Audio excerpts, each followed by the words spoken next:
Welcome back to Channel 626. This is a breakdown of Phineas and Ferb Raging Bully, which gives us an epic thumb wrestling showdown between Phineas and Buford, and another tragic element of Doofenshmirtz's backstory. The episode's title is a reference to the 1980 boxing movie Raging Bull, which is fitting because the episode has many boxing themes and references. The episode starts with Linda inviting Candace and the boys to the mall. Candace, my jazz trio has a gig at the Squat and Stitch today. Why don't you, Phineas and Ferb, hang out at the mall together? The mall? Behind Linda, we can see an assortment of decorations, including bongo drums, a spear, a couple of masks, what looks to be a replica of the Leaning Tower of Pisa, a boomerang, and a few other items. This decor can be seen in many other episodes as a consistent part of their home. None of the items seem to have any extra meaning to them, besides maybe the boomerang, which originates from Australia, the home of the platypus. And a later episode shows an Australian hunter that Doofenshmirtz hires to capture Perry, and he uses several boomerangs as his weapon of choice. When we get to the mall, we see Linda's jazz trio for the first time. Mrs. Garcia Shapiro, Isabella's mom,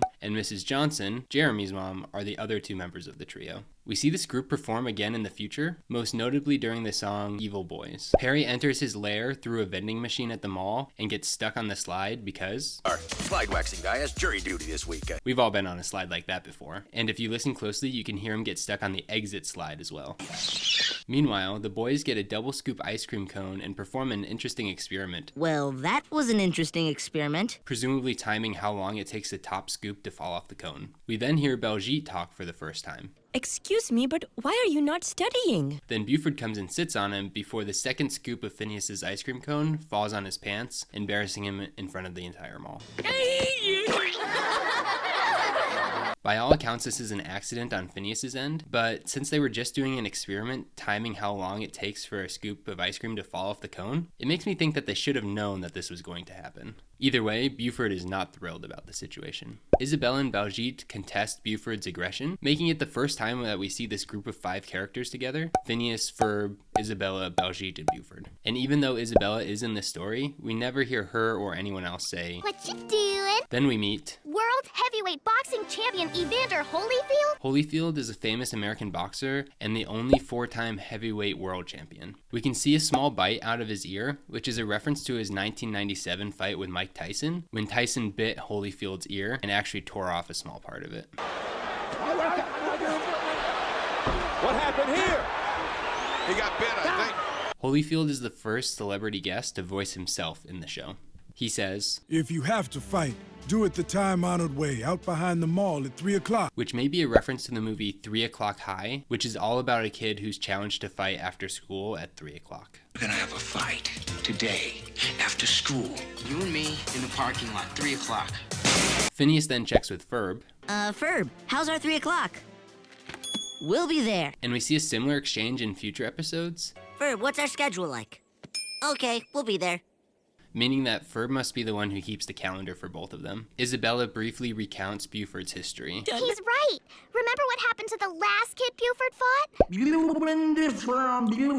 And that is the same kid that Buford threw his cup at earlier, which explains why he ran away so terrified. Holyfield volunteers to train Phineas before the fight, I'm gonna train him." and we get several references to the famous training montage in the movie Rocky. First, we see Phineas running up the escalator, much like Rocky runs up the stairs. Then we see both Phineas and Buford sparring with meat, just like Rocky did. And finally, when Phineas gets to the top of the escalator, he raises his hands in the exact same pose that Rocky does when he gets to the top of the stairs. This is all set to the song He's a Bully. His behavior is truly unruly. He's a bully. And during the montage, we see Phineas training on a jungle gym in the mall, which is actually the same jungle gym that we see again in a future episode. Meanwhile, Perry gets trapped in a giant bowl of Dunkelberry cake mix. Dunkelberries are mentioned in several episodes Dunkelberry pie, our favorite. and are grown in Doofenshmirtz's home country of Drusselstein. Drusselstein is a rustic Eastern European country whose primary export is dunkelberries. There's even an entire episode, the Dunkelberry Imperative, centered completely on them. Doofenshmirtz says that it's his birthday, Today is my birthday. which doesn't quite line up with what we learn in a future movie because it's the beginning of summer. And in the movie Candace Against the Universe, we learn that Doofenshmirtz is a Virgo, Here, look at my horoscope. Virgo. which should put his birthday sometime in August or September. We get more of Doofenshmirtz's backstory. It all began on the day of my actual birth. Both of my parents failed to show up. By the age of 5, I was forced to throw my own surprise party at Gunther Goat Cheese's, the goat cheesiest place in all of Drusselstein. Gunther Goat Cheese is the Drusselstein equivalent of Chuck E. Cheese. One of the animatronics' name is Rasputin. Many of my closest friends were there. Count Wolfgang, Betty the She-Boar, Rasputin, which is a reference to Rasputin, the infamous Russian mystic. Doofenshmirtz also mentions his lice friends, Olga and Chicago Joe. And the lice twins, Olga and Chicago Joe. They are actually referenced again in several other episodes, including in the very next episode. And your personal trainers, Olga and Chicago Joe. Sure. Drop and give me 20. The guy in the cow mascot who gives Doofenshmirtz his cake. Hello, boys and... awkward. Hey kid, lock up when you're done, okay?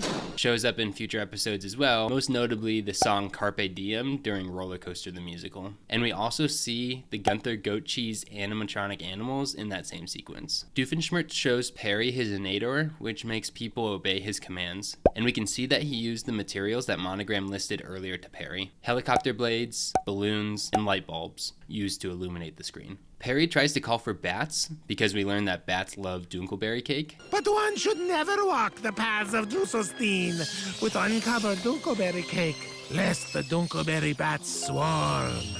And we see that he has whistles for many other animals, including a cat, dog, cow, Komodo dragon, sardine, and whale. He accidentally ends up calling the whale because it's switched with the bat whistle. But it's not for nothing, because the whale helps save Perry later in the episode. We learn that the fight is actually going to be a thumb war. And the ring announcer says, "Boys and girls, let's get ready to thumb wrestle!" which is a parody of Michael Buffer's famous catchphrase, "Let's get ready to rumble!"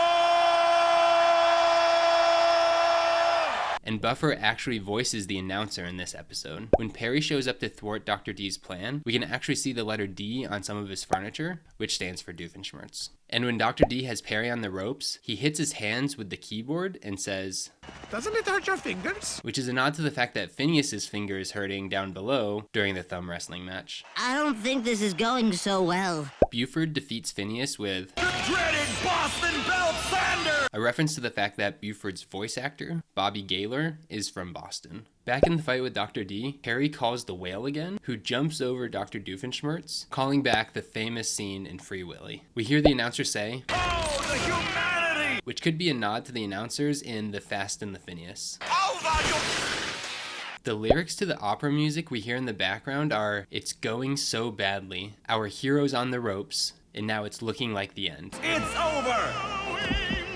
It's all over! Our heroes on the ropes, and now it's looking like the end! Then the ice cream hits Phineas in the head, and Buford calls it even. Perry pulls a Pooh Bear and escapes via a red balloon. And if you look closely, you can actually see a piñata that somehow lasted throughout the whole fight. Doofenshmirtz says, and then Phineas says, There you are, Perry. This is another episode where Candace never tells her mom what the boys are actually doing. Mom, Phineas and Ferb are at it again! Indisputable photographic evidence of dangerous and irresponsible behavior.